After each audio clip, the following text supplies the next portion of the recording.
Bonjour à tous et bienvenue dans cette nouvelle vidéo qui va concerner la fonction cut dans RStudio et puis notamment donc des petites subtilités qui la concernent.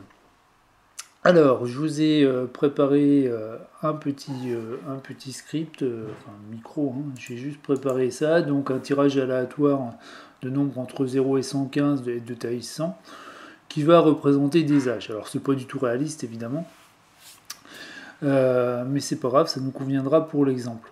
Alors, donc, je lance ceci, hop, je les affiche, mes âges, et puis voilà, donc j'ai bien 100 valeurs, tout va bien. Bon, alors ce que je voudrais maintenant, c'est qu'à la place de ces valeurs, j'ai des classes d'âge, par exemple de 0 à 120 ans, puisque le maximum c'est 115 hein, que j'ai pris ici, et puis par incrément de 10.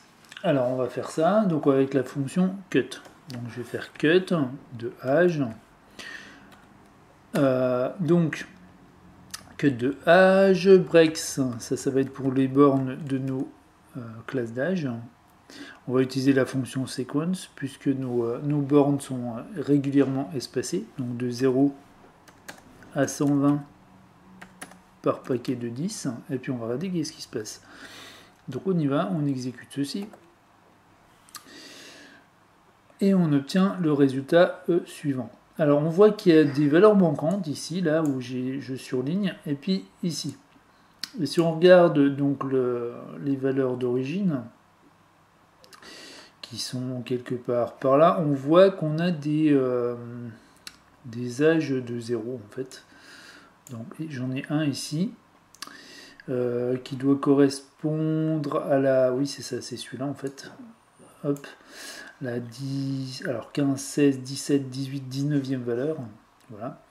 Et puis j'en ai d'autres, je sais plus trop où. Enfin bon, bref. Donc partout où il y a des NA, en fait, ça correspond à des valeurs nulles.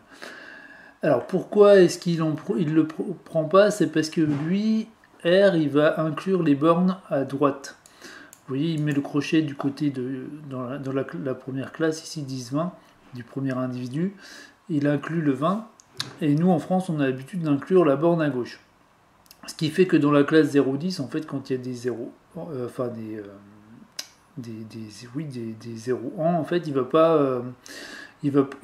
va pas trouver la classe qui correspond puisque le 0 n'est pas pris. Donc ce qu'on peut faire, déjà, première petite astuce, c'est de reprendre le code là, et puis pour inclure le 0, en fait, si on veut les bornes incluses à droite, hein, donc système anglo-saxon, c'est de mettre include.lowest égale true. Et là, du coup, normalement, on ne devrait plus avoir de NA. Donc si on regarde bien, hein, on voit que effectivement, j'ai plus de NA, et la classe 0-10, elle est représentée avec deux crochets. Donc il inclut les deux bornes 0 et 10.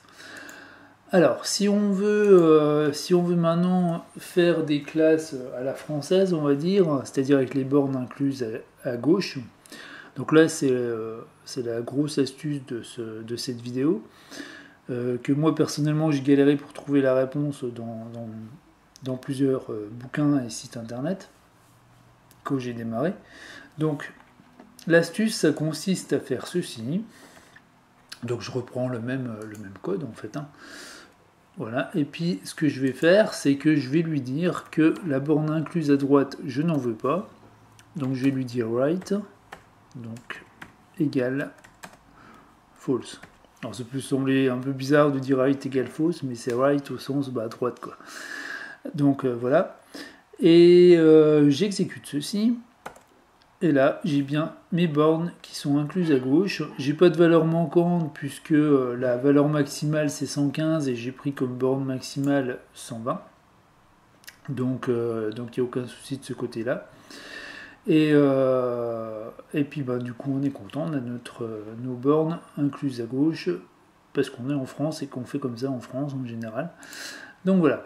Donc ça c'est la petite astuce que je voulais partager avec vous, parce que je vous dis, moi j'ai eu pas mal de mal à trouver la réponse dans différents livres. Et puis donc, si vous n'êtes pas familier avec la fonction cut, hein, on peut très bien découper en classes irrégulières, hein, on peut très bien, à la place de mettre mon sequence 0 à 120 par incrément de 10, là on peut mettre des bornes qui sont complètement arbitraires, hein. On peut très bien mettre un vecteur avec les bornes explicitées directement. Donc par exemple, je veux une classe entre 0 et 25 par exemple. Après j'aurai la classe de 25 à 45 ans, mettons. Après 45, je veux 60. Puis au-delà de 60 ans, là on va aller jusqu'à 120.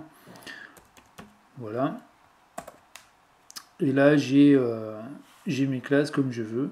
Il n'y a pas de problème. Donc je peux mettre ce que je veux comme borne, hein. Les classes sont pas forcément de même taille. Et puis donc une dernière petite chose que je voudrais vous montrer, si vous voulez les effectifs de chaque classe, il suffit de rajouter un table devant. Donc par exemple pour mon dernier exemple ici, si je fais ça, je fais table de ce truc là, j'exécute et je vois que dans la classe 0-25 ans j'en ai 28, 25-45 j'en ai 16, 45-60 j'en ai 8, 60-120 j'en ai 48. Et si je fais pareil pour l'exemple précédent, voilà, ici je fais un table, je remets l'exemple précédent dedans. Voilà, donc là j'ai mes classes de 10 en 10, hein, et puis j'ai les effectifs de chaque classe.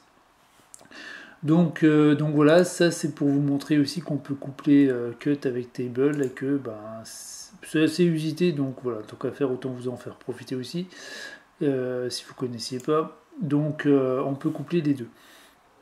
À noter, pour revenir sur ces histoires de bornes incluses à gauche, que cette histoire de right égale false, là c'est la même chose quand vous allez tracer un histogramme des effectifs. Alors c'est pas ce qui est le plus commun, mais si vous voulez un histogramme des effectifs, R va vous inclure les bornes à droite, et si vous voulez les bornes à gauche, il suffit de rajouter right égale false.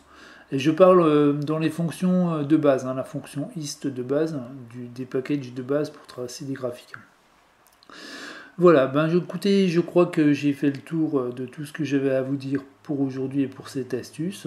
Donc, je vous souhaite bon courage avec votre fonction cut et je vous dis à bientôt pour une autre vidéo.